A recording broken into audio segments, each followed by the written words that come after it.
शुभ सकाल मु डॉक्टर शिवप्रसन्न पाठी प्रिय छात्र छात्रीगण आज आलोचन आम ओडिशा इतिहास 20 गोटी प्रश्न आलोचना रखा समस्त प्रस्तुति थ्री अथर्स पुस्तक मुझे प्रश्न गुड़ी चलो देखिए प्रथम प्रश्न कौन कौन Laxman Nayak hanged in which jail by British during the quit India movement in Odisha Cuttack Choudwar Berhampur Jharpada पिला माने प्रश्न टी कौची लखन नायक जहाँ फांसी दंड दि जाइथिला ब्रिटिश मानक द्वारा भारत छाड़ आंदोलन समय ओडिशा रे से जन ओडिशार शहीद क्वाइट इंडिया मूवमेंट रे अति अग्रसर भाव से जोग देइथिले एइथिपई फांसी दंड दि जाइथिला कौ जेल रे से कटक जेल ना चौद्वारा जेल ना बरहमपुर जेल ना झारपड़ा जेल तो पिला माने एक नंबर रो उत्तरटा हबो सी बरहमपुर जेल गंजाम जिल्लार बरहमपुर ठारे जो जेल रही से जेल रे लखन नायक को फांसी दि जाइथिला। 2 नंबर प्रश्न टी देखिबा Govind Vidyadhar kill to which Gajapati ruler Kapilendra Deva Purushottam Deva Prataprudra Deva Kakharua Deva पिला माने गोविंद विद्याधर होउछन्ती भोई राजवंशर प्रतिष्ठाता से को गजपति शासक को हत्या कला परे निजे गोटे राजवंश प्रतिष्ठा करथिले तो पिला माने 2 रे उत्तर रे रही कपिलेन्द्र देव पुरुषोत्तम देव प्रतापरुद्र देव कखारुआ देव 2 रो उत्तर टी हम डी कखारुआ देव जी कि होउछन्ती शेष राजा गजपति राजा गोविंद विद्याधर तांकरी अधीन मंत्री रही किंतु कखारुआ देव को हत्या करी से सिंहासन आरोहण करथिले एवं गोटे नूतन राजवंश प्रतिष्ठा करथिले। 3 नंबर को देखिबा द टेक्स्ट लाइक रसद related with which movement of Odisha रसद गोटे कर व्यवस्था ओडिशा रे प्रचलित थिला एही कर व्यवस्थाटी को आंदोलन सहित जड़ित खोर्धा रिबिलियन खोर्धार विद्रोह पाइक रिबिलियन सिपाही विद्रोह घुमुसर रिवोल्ट घुमुसर भंजनगर अंचल रे जो रिवोल्ट होता ता सहित प्रजामंडल मूवमेंट कौ सहित पिला 3 रो उत्तर टी पिला माने हम डी प्रजामंडल मूवमेंट ओडिशा रे जो 26 गोटी गड़जात थिला से गड़जात गुड़िक निष्ठुर शासन करथिले सेई मानकर जो मागणा बेगारी रसद यहीपरि कर व्यवस्था थिला एही कर व्यवस्था रे साधारण जनता अतिष्ठ हुई राजा विरुद्ध रे विद्रोह करथिले ताको प्रजामंडल मूवमेंट बोली कहा जाउथला। 3 नंबर रो उत्तर टी हम डी। वर्तमान हम देखिए 4 नंबर प्रश्न the first Odia magazine Bodhodaya news published from which place Odia प्रथम मैगजीन बोधोदयनी को स्थान प्रकाश पाउथुला रंभा तो हबनी पिला माने प्रजाबंधु से प्रकाश पाउथुला बरहमपुर रो आशा प्रकाश पाउथुला बालेश्वर सत्यवादी तो पहले मैंने सत्यवादी रु प्रकाश पाउथुला समाज ताले उत्तर टी हम पिला माने 4 रो सी होची बालेश्वर रु बोधोदयनी मैगजीन टी प्रथम मैगजीन जोटा कि ओडिशार प्रकाश पाउथुला। तापर हम देखिए पिला माने 5 number Dainik Asha Odia newspaper published in which mode पिला माने स्वाधीनता संग्राम गंजाम बाघ शशिभूषण रथ जी कि गोटे खबर कागज तांको झियो आशा ना रे प्रकाश करथिले जहाँकि स्वाधीनता संग्राम रे गोटे गुरुत्वपूर्ण स्थान बहन करथिला सॉरी पिला माने सेटा आशा एटा दैनिक Asha Odia news paper T को मूड रे प्रकाश पाउथला डेली वीकली मंथली क्वार्टरली दैनिक आशा जो खबर कागजटी थिला पिलामाने सी प्रतिदिन प्रकाश पाउथला कहीं पिलामाने खबर कागज जो प्रकाश पाए साप्ताहिक मासिक त्रैमासिक एवं वार्षिक यहीपरि प्रकाश पाए दैनिक आशाटी प्रतिदिन प्रकाश पाउथला तापर हम देखिया पिलामाने 6 number by the which dynasty ruler the Lingaraj temple at Bhubaneswar was constructed Bhubaneswar Lingaraj मंदिर ओडिशार कौ राजवंश द्वारा प्रतिष्ठा होता भौमकर सोमवंशी गंग गजपति 6 नंबर उत्तर पिला हम बी सोमवंशी ओडिशार सोमवंशी मानकर शासन समय भुवनेश्वर लिंगराज मंदिर निर्माण होता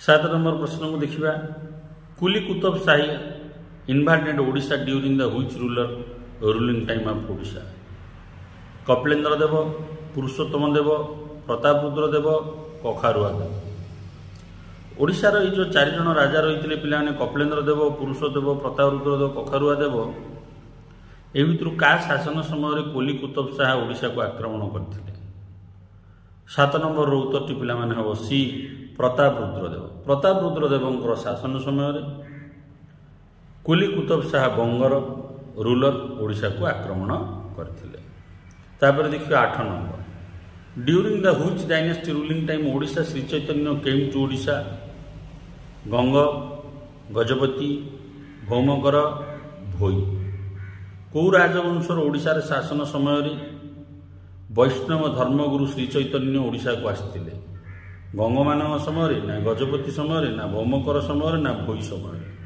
8 नंबर उत्तर हम पिला बी गजपति मानकर शासन समय श्री चैतन्य ओडिशा को आसीथिले वर्तमान देखिए 9 नंबर प्रश्न which Gajapati king influenced by Vaishnav saint Shri Chaitanya Kapilendra Deva Purushottam Deva Prataprudra Deva Kakharua Deva केउं गजपति राजा वैष्णव सन्यासी श्री चैतन्य द्वारा प्रभावित होते वैष्णव धर्म मध्य दीक्षित होते से किए 9 नंबर उत्तर पिला हम सी प्रतापरुद्र देव श्री चैतन्य द्वारा अत्यधिक प्रभावित होते वाणी तापर देखिए नेक्स्ट प्रश्न 10 नंबर प्रश्न आमको कौन कहूँ Narasimha Deva first built the sun temple of Konark he belong from which dynasty Ganga Gajapati Bhaumakar भोई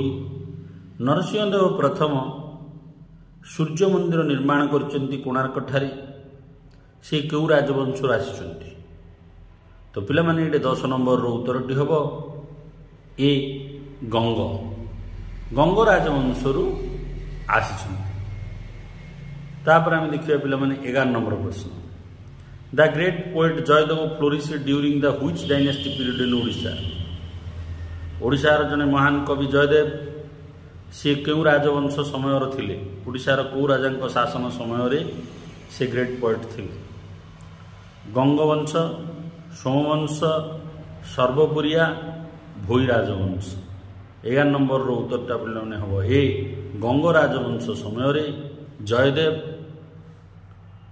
महान कवि रही से समय गंगवंश समय रूलर समय भी प्रश्न पचारे पिला बेले बेले वंश समय पचारे आम देखिए पिला 12 नंबर प्रश्न which of the Ganga ruler ruled over 70 years Vajrahasta Panchama Ananta Varman Chodaganga देव कवन्नव राघव ए समस्त होती पिला गंग राजवंशर जन जन राजा ए भितर कौ राजा 70 वर्ष पर्यंत प्रायतः शासन करते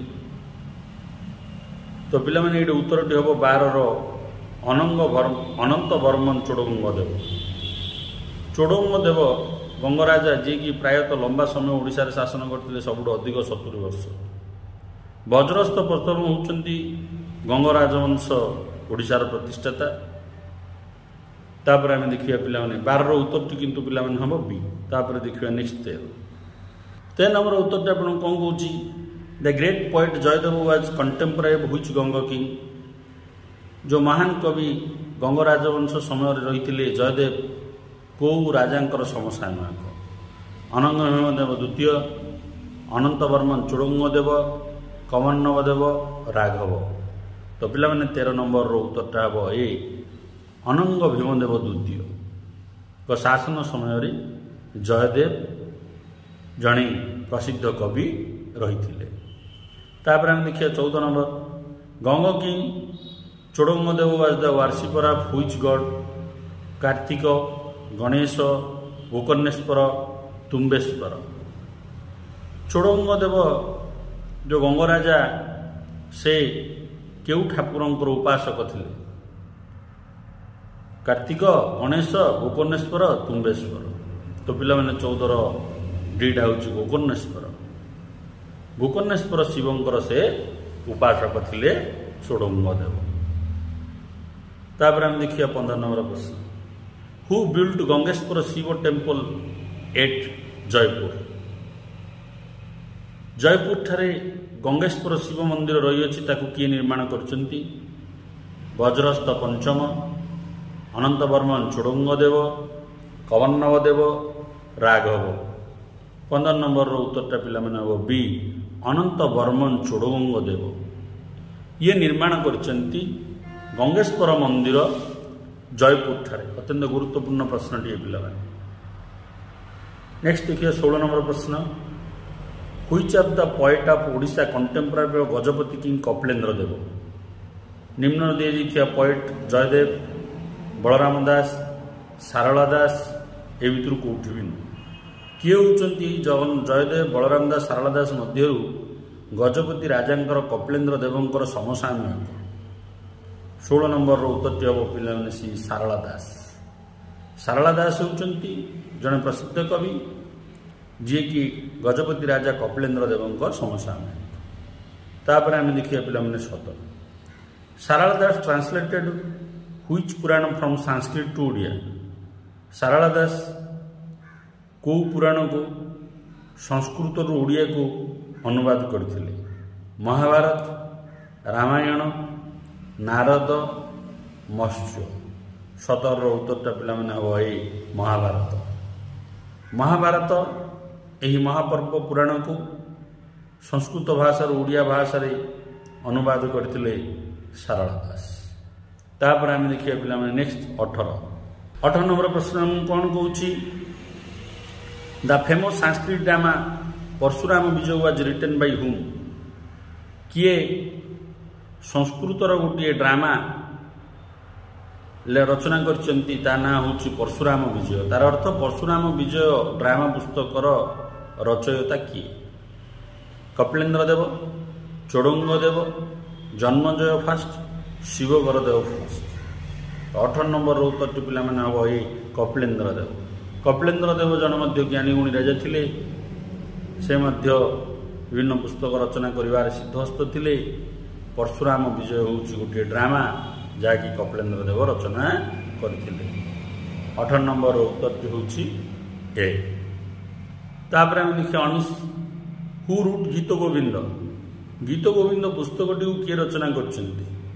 ସାରଳା ଦାସ, ବଳରାମ ଦାସ, ଜୟଦେବ, କପିଳେନ୍ଦ୍ର ଦେବ। 19 ନମ୍ବରର ପିଲାମାନେ ଉତ୍ତରଟି ହେବ ସି ଜୟଦେବ। ପ୍ରସିଦ୍ଧ କବି ଜୟଦେବ ଗୀତ ଗୋବିନ୍ଦ ରଚନା କରିଛନ୍ତି। ଅନେକ ଥର ପରୀକ୍ଷାରେ ଆସିଛି ପିଲାମାନେ, ଅତ୍ୟନ୍ତ ଗୁରୁତ୍ୱପୂର୍ଣ୍ଣ ପ୍ରଶ୍ନଟିଏ।